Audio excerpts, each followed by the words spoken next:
மாற்றவர் நினைச்சு எல்லாரும் ஓட்டு போட்டாங்க. இப்ப பார்த்தாக்கா வெறும் 2000 கோடி தான் தள்ளுபடி பண்ணிருக்காங்க. இது மக்களுக்கு வந்து மிகப்பெரிய ஒரு ஏமாற்றம். அப்படின்னு இந்த 5000 ரூபாய் தள்ளுபடி பண்றது நீங்க தள்ளுபடி பண்ணவே தேவையில்லையே. இது என்ன இது ஒரு ஆட்சி இது? அதிரடி செய்திகள் ரெட் நியூஸ் தமிழில். ரெட் நியூஸ் நேயர்கள் அனைவருக்கும் வணக்கம். இன்னைக்கு நம்ம சந்திக்க இருக்கிற யாருன்னு பாத்தீங்கன்னா மயிலம் ஒன்றியம் அதிமுக பிரமுகர் சவுந்தரராஜன். அவர் தான் வந்து இன்னைக்கு நம்ம சந்திக்க போறோம். வணக்கம் சவுந்தரராஜன். வாங்க. இன்னைக்கு இப்ப கடந்த ஒரு வார காலமா என்ன சம்பவம் நடக்குன்றதுலாம் உங்களுக்கு தெரியும். என்னன்னு பாத்தீங்கன்னா விவசாய கடன் தள்ளுபடி பத்தி தான் போயிட்டே இருக்கு. அது சம்பந்தமா நீங்க என்ன நினைக்கிறீங்க சொல்லுங்க. விவசாய கடன் அப்படின்னு நம்ம பேச போனாலே நமக்கு ஒரு மாதிரி வயிற்றுச்சல் வர்ற போல தான் இப்ப நடந்திருக்கிற விஷயம். அப்படின்னு பாத்தீங்கன்னாக்கா கடந்த காலங்கள்லாம் பாத்தீங்கன்னாக்கா விவசாய கடன் தள்ளுபடி அப்படின்னு ஒரு எதிர்பார்ப்பு வரும். என்ன வரும்னு பாத்தீங்கன்னாக்கா அதிமுகவில் வந்து இருக்கும்போது பாத்தீங்கன்னா 6000 கோடி வந்து தள்ளுபடி பண்ணாங்க. அதுக்கடுத்த பட்சமா வந்து திமுக ஆட்சி வரும்போது பாத்தீங்கன்னா 12000 கோடி வந்து தள்ளுபடி பண்ணாங்க. அதிமுக 6000, திமுக 12000 பண்றப்போ அடுத்து ஒரு தாவேக ஆட்சி வந்ததுன்னா ஒரு மிகப்பெரிய மாற்றவர் நினைச்சு எல்லாரும் ஓட்டு போட்டாங்க. இப்ப பார்த்தாக்கா வெறும் 2000 கோடி தான் தள்ளுபடி பண்ணிருக்காங்க. இது மக்களுக்கு வந்து மிகப்பெரிய ஒரு ஏமாற்றம் அப்படின்னு சொல்ல வரலாம். புரியுதுங்களா? இப்ப உங்களுக்கே தெரியும் உங்க ஆட்சியில வந்து எவ்வளவு எல்லாம் தள்ளுபடி பண்ணாங்க. ஆட்சியில பார்த்தோன்னா இப்ப விவசாய கடன் தள்ளுபடி பண்ணாங்க, நகை கடன் தள்ளுபடி பண்ணாங்க, இப்படி நிறைய இப்பெல்லாம் பண்ணிருக்கிறாங்க. ஆனா விஜய் வந்து பாத்தீங்கன்னாக்கா சம்பந்தமே இல்லாம அற்பம் சொற்ப காசு போல வெறும் 2000 கோடி தான் வந்து தள்ளுபடி பண்ணிருக்காரு அப்படின்ற விஷயம் தான். இந்த ஒரு விஷயத்த முன் வச்சு இருக்கிற விவசாயிகள் வந்து போராட்டம் பண்றதுக்கான வந்து இப்போ ஆயத்தம் வந்து இருக்காங்க. இது சம்பந்தமா அவருக்கு கோரிக்கை வச்சிருக்காங்க. சிஎம்க்கு பாத்தீங்கன்னா விஜய்க்கு கோரிக்கை வச்சிருக்காங்க. என்னன்னு கேட்டீங்கன்னாக்கா 5 ஏக்கர் வரைக்கும் வந்து பாத்தீங்கன்னா விவசாய கடன் வந்து தள்ளுபடி பண்றேன்னு சொன்னீங்களே தவிர, ஆனா இன்னைக்கு பார்த்தாக்கா வெறும் 50,000 வரைக்கும் வாங்கியிருந்தா வந்து முழுசா தள்ளுபடி, 1 லட்சம் ரூபாய் வாங்கியிருந்தாக்கா அவங்களுக்கு வெறும் 5000 ரூபாய் தள்ளுபடி அப்படின்னு ஒரு அறிக்கை விட்டுருக்காரு. இந்த 5000 ரூபாய் தள்ளுபடி பண்றது நீங்க தள்ளுபடி பண்ணவே தேவையில்லையே. இது என்ன இது ஒரு ஆட்சி இது? கொஞ்சம் கூட வந்து தள்ளுபடி பண்ண வேண்டிய அவசியமே கிடையாது. இதுல அந்த மாதிரி எல்லாம் எதுவுமே இல்ல அப்படின்னு சொல்லிட்டு உடனடியா அந்த 5 ஏக்கர் வரைக்கும் இருக்கிறவங்களுக்கு விவசாய கடன் வந்து தள்ளுபடி பண்ணணும் அப்படின்ட்டு வந்து எல்லாரும் சொல்லிட்டு இருக்காங்க. அது நீங்க எப்படி நினைக்கிறீங்க சொல்லுங்க பாப்போம். நாங்க இப்போ ஃபர்ஸ்ட் ஆட்சி நடத்துறப்ப எங்க ஆட்சி இருக்கிறப்ப 6000 கோடி இன்னும் 6000 தள்ளுபடி வந்து பண்ணாங்க. ஆமா. ஆனா இப்பன்னு பார்த்தா இவன் இன்னைக்கு வந்தாலு 2000 கோடி தான் அவங்க கொடுத்து தள்ளுபடி பண்றாங்க. 2000 கோடி வந்து நீ எவ்வளவு மக்களுக்கு கொடுப்ப? அது போல கொடுக்க முடியாது தான், அதிகமா கொடுக்க முடியாது. 2000 கோடின்றது வந்து சின்ன ஒரு இப்ப நானே எடுத்துங்க, நான் என் பேங்க்ல வந்து நான் 1 லட்சம் ரூபாய் வந்து நான் இது வாங்கிக்கிறேன், விவசாய கடன் வாங்கிக்கிறேன். இப்ப 1 லட்சம் ரூபாய் 5000 ரூபாய் நீ தள்ளுபடி பண்ணனா மீதி 95,000 நான் எப்படிங்க பண்ணது? அதுதான் அது தள்ளுபடி பண்றது ஒண்ணு, தள்ளுபடி பண்ணாமலே இருக்கலாம் அப்படின்னு தான் சொல்லலாம் அப்படின்றதுதான். அதுக்கப்புறம் பாத்தீங்கன்னா ஆதவர்ஜனா வந்து ஒரு கல்லூரியில போயிட்டு பேட்டி கொடுக்குறாரு. என்னன்னு தெரியுமா பேட்டி கொடுக்குறாரு? அவர் ஒரு அமைச்சர். அவரு விவசாயமும் விளையாட்டும் ஒண்ணு அப்படின்ட்டு ஒரு பேட்டி கொடுத்திருக்கிறாரு. இன்னைக்கு வந்து சன் நியூஸ் எல்லாம் போட்டு வந்து அதை எடுத்து காட்டுறாங்க. விவசாயமும் விளையாட்டும் எப்படிங்க ஒன்னாயிடும்? நாளை காலைல போய் கரும்பு வெட்டுறதுக்கு கத்தி எடுத்துன்னு போக சொல்லுங்க. கத்தி எடுத்துன்னு போய் காலைல ஒரு 12 மணி வரைக்கும் கரும்பு வெட்டி போக சொல்லுங்க. விவசாயமும் விளையாட்டும் எப்படி ஒன்னாயிடும் பாத்துக்கலாம். அதுதான் அவர் வந்து அந்த மாதிரி ஒரு அறிக்கை கொடுக்கிறாரு. அவருக்கு என்ன கான்செப்ட்ன்றது தெரியல. அதாவது ஒரு பக்கம் பாத்தீங்கன்னாக்கா விவசாய கடன் தள்ளுபடி அப்படின்னு நீங்க எவ்வளவு கொடுத்தாலும் அது விவசாய மக்களுக்கு போய் சேர்ந்துரும். ஆனா அதை வேற ஒரு மாதிரி டைவர்ட் பண்ணி விளையாட்டுத்துறை அப்படின்லாம் பண்ணாக்கா அந்த பணத்தை இவரே கூட அந்த வந்து பாதி பணத்தை வந்து சுருட்டுறதுக்கான வேலை எல்லாம் இருக்கும்.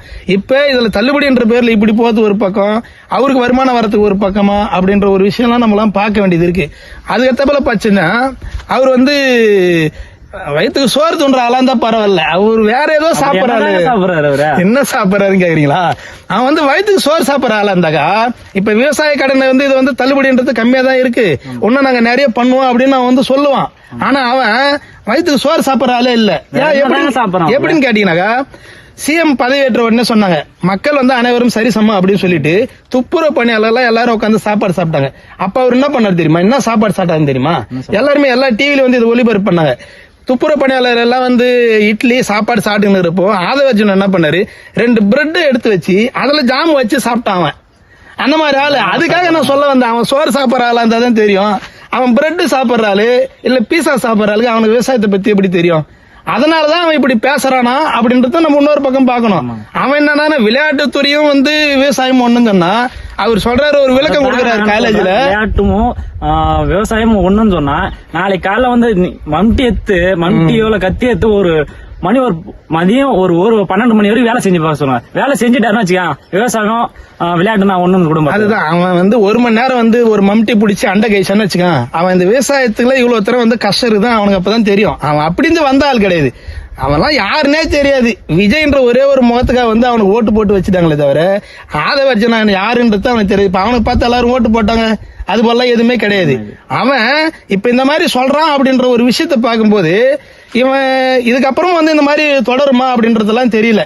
விவசாயிகள் வந்து முழுமையா வந்து முடக்கிறதுக்கான வேலை, அந்த வேலையை தான் வந்து அவங்க பாக்குறாங்களே தவிர இந்த விவசாய பயிர்க்கடன் வந்து தள்ளுபடி பண்ணுங்கன்ட்டு பல விவசாயிகள் வந்து போராட்டம் பண்ண போறதா இப்பவும் அறிவிச்சிருக்காங்க. ஜூன் மாசத்துல வந்து விவசாயிகள் போராட்டம் நடத்த போறோம், உடனடியாக அதை வந்து தள்ளுபடி பண்ணுங்கன்னு சொல்றாங்களே தவிர இது வரைக்கும் அது சம்பந்தமா வந்து யாரும் வாயை திறந்து பேசவே இல்லை. அதே சிஎம் விஜயா இருக்கட்டும், இல்ல அதுல இருக்கிற அமைச்சர்களா இருக்கட்டும், எந்த ஒரு அமைச்சரும் இது சம்பந்தமா வந்து பேசவே இல்லை அப்படின்ற ஒரு விஷயத்தை தான் பார்க்க வேண்டியதா இருக்குது. இப்ப இதை நம்ம பேசத்தால ஏதாவது நடக்குமா அப்படின்றதெல்லாம் இங்க ஒரு அதுக்காக வந்து நம்ம வந்து பேச வரல. ஆனா நடக்கிற வரைக்கும் நம்ம போராட்டம் பண்ணி தான் ஆகணும்.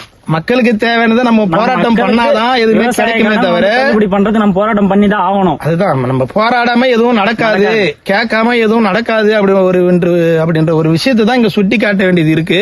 அதனால இப்ப ஜூன் மாசம் நடக்கிற அந்த விவசாயிகள் போராட்டத்துக்கு பொதுமக்கள்லாம் ஆதரவு கொடுத்து அந்த போராட்டத்தை வந்து பங்கேற்றா மட்டும்தான் விவசாயிகளுக்கு தள்ளுபடி ஆக வேண்டியது எல்லாம் தள்ளுபடி ஆகுமே தவிர மற்றபடி நமக்கு என்ன போய் விவசாயம் போய் போராட்டம் பண்ணிட்டோம் எதனா பண்ணட்டும் அப்படின்னு இருந்தாக்கா அதுல எதுவும் பண்ண முடியாது. அப்படின்னா இப்ப அவன் சொல்ற போல தான் ஆடும், ஆதவ நான் சொல்ற போல தான். ஏங்க இதுக்காங்க இவ்வளவு தரம் தள்ளுபடி பண்றீங்க, இதுபடி பண்ணிட்டு போங்க அப்படின்னாக்கா இதே நிலைமை தான் தொடருமே தவிர விவசாயிகளுக்கு தேவையானது எதுவுமே நடக்காது. விவசாயி வந்து இப்ப நிலத்துல வந்து கை வைக்காம யாராவது சாப்பிட முடியுமா? சாப்பிடவே முடியாது. அவன் ஆதவர்ஜன் அவன் சொல்றான்னு சொன்னா அவன் அது சாப்பிடுற ஆள் கிடையாது, சாப்பாடு ஆள் கிடையாது. சாப்பாடு சாப்பிடறாருல, பிரெட் சொன்னீங்கல்ல, பிரெட் எதுவும் சாப்பிட்டுனா அவனுக்கு அரிசியை பத்தி ஒண்ணுமே தெரியாததுனால அவன் எது ஒன்னாலும் சாப்பிட்டு போவான். அதுதான் இது போல மக்களை வந்து ஓட்டு போட்டு இன்னைக்கு தேர்ந்தெடுத்தாச்சு.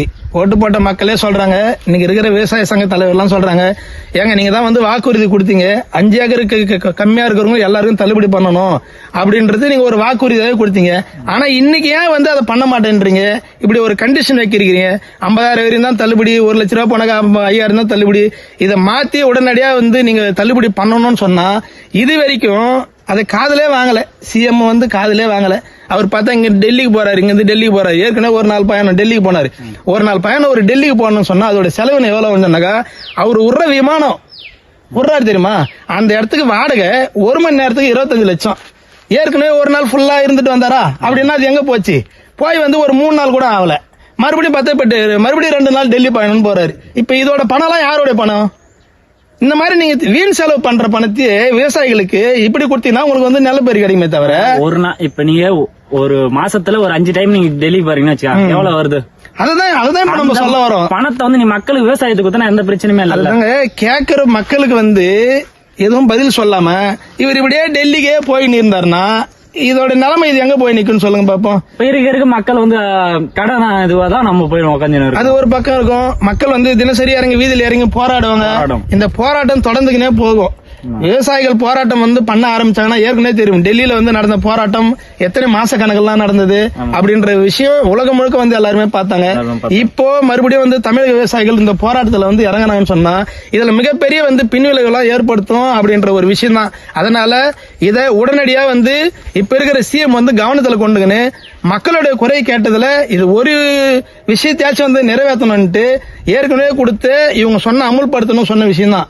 தேர்தலில் கொடுத்த வாக்குறுதி தான் 5 ஏக்கர் வரைக்கும் நிலம் வச்சிருக்கவங்களுக்கு தள்ளுபடி பண்றோம் அப்படின்ற ஒரு விஷயத்தையாச்சும் முதல்ல வந்து பண்ணணும் அப்படின்றதுதான் நம்ம சொல்ல வரோம். கட்சிக்கு வரதுக்கு முன்னாடி நீ ஒரு வாக்குமூலம் கொடுக்குறன்னா கட்சிக்கு வந்த உடனே நீ ஃபர்ஸ்ட் செய்யணும்.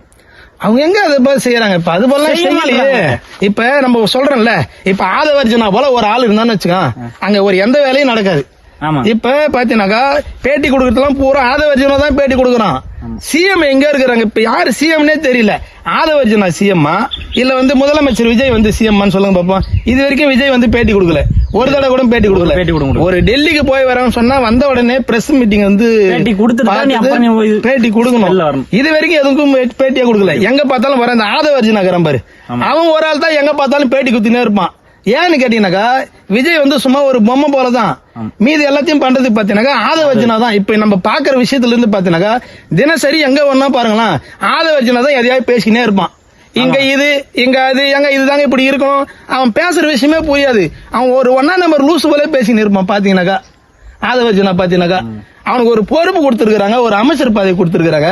அந்த அமைச்சர் பதவி வேலையை பாருங்களானாக்கா எதிர்கட்சி குறை சொல்றது இல்ல அவனுங்களை ஏதாவது திட்டுறது இப்படியே பண்ணிக்கணும். இதுதான் பண்ணிக்கிறானே தவிர அவன் வேற எதையும் பண்ணல. சரி இவன் இது ஏதோ பண்ணிட்டு போறான் அப்படின்னு பார்த்தா இப்ப கடைசியா விவசாயிகள் வந்து போராட்டம் பண்றாங்க. இப்போல தேவைன்னு கேக்குறாங்க. இப்ப கூட அவன் என்ன சொல்றான், விவசாயமும் விளையாட்டும் ஒண்ணுன்றான். அவனுக்கு என்ன அவனுக்கு ஒரு மனநிலை சொல்லுங்க பாப்போம். இது போல ஆள்லாம் வந்து தமிழ்நாட்டு மக்கள் ஓட்டு போட்டு வர வச்சிருக்காங்க.